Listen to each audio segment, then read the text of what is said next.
Welcome to The Explainer. Today, we're diving into a really powerful idea, one of those small mental shifts that can honestly change everything. We're talking about turning those moments of pure frustration into your greatest opportunities. All right, let's get into it. So let me just ask you something right off the bat.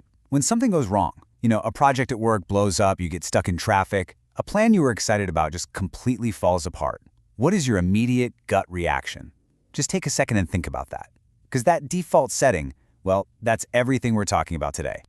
The way our source material breaks it down, our reactions pretty much fall into one of two camps. First, you've got the why me mindset. This is the one that just spirals downwards, getting you all tangled up in the problem itself. But then, there's the what now mindset. And this one doesn't spiral, it sparks. It immediately starts looking for a path forward. Now let's be honest, for most of us, that first mindset feels kind of familiar, right? We've basically been trained to fall into this trap, a state the source calls marinating in our problems. I mean, what a great phrase. We just sit in them, stew in them, and let them suck up all our energy. And this quote just nails it, doesn't it? When we're in that why me mode, our challenges feel impossible, like these giant, unmovable mountains. And we're just this tiny, helpless victim at the bottom with absolutely no power and zero options. It's a totally disempowering way to look at the world. But what if there's another way? Let's talk about the people who, when they hit a wall, don't spiral but spark. These are the folks who built legendary companies out of some pretty common frustrations. I mean, look at this list. The founders of companies like Airbnb and Uber, they weren't superhuman. They were just normal people dealing with really normal everyday stuff. They were broke, needed rent money, they couldn't find a decent place to stay. We've all been there. The difference wasn't the problem they had, it was how they thought about the problem. So instead of just complaining, instead of just saying, this sucks, and marinating in it, their minds asked a totally different, way more powerful question. There must be a better way.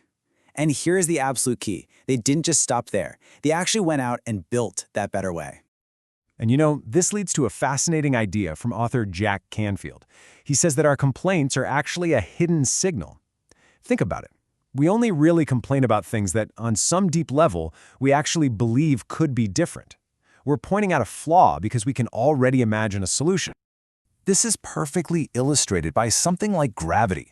We don't walk around complaining about gravity, do we? Of course not. We accept it as a fundamental rule of the universe. And what do? We work with it, we innovate around it, we invent airplanes and roller coasters and the slam dunk in basketball. But with a daily frustration, we complain, we marinate, and we just end up feeling powerless.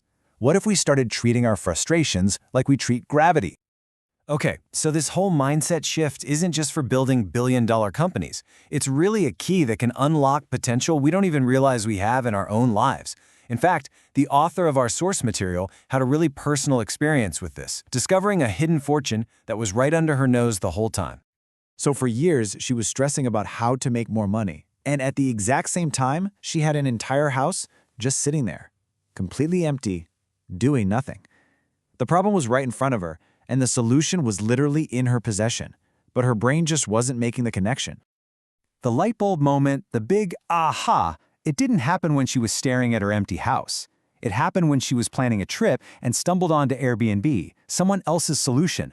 And that's when it all clicked. That thought, wait a minute, I could do this too. All of a sudden, the problem wasn't a mountain anymore. It was an opportunity she already had in her hands. This story is just a perfect example of that famous acre of diamonds metaphor. The idea that we so often travel the world looking for our fortune when the greatest opportunities are already right where we are, just waiting for us to see them with a different pair of eyes. So the big question is, how do we actually do this? How do we make this practical? How do we train our brains to stop marinating and start sparking solutions automatically? Well, the source proposes a really simple but kind of brilliant daily exercise. The practice is actually super simple. You get a notebook. Twice a day, say morning and night, you write that magic phrase at the top of a fresh page, there must be a better way.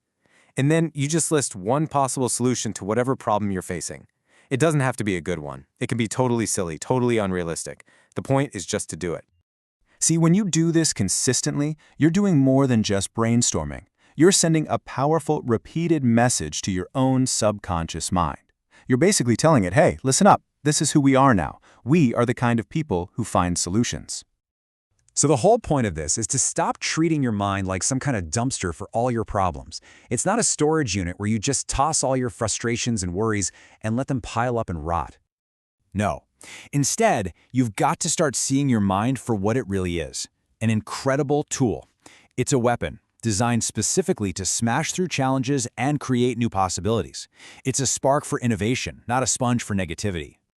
And that really brings us to the final thought here. Your biggest frustrations, the things that make you clench your fists and say there's gotta be a better way, they aren't just roadblocks. They are signposts. They are giant, flashing arrows pointing directly toward your own acre of diamonds. So, the question I want to leave you with is this. What amazing solution is hiding inside your biggest frustration right now?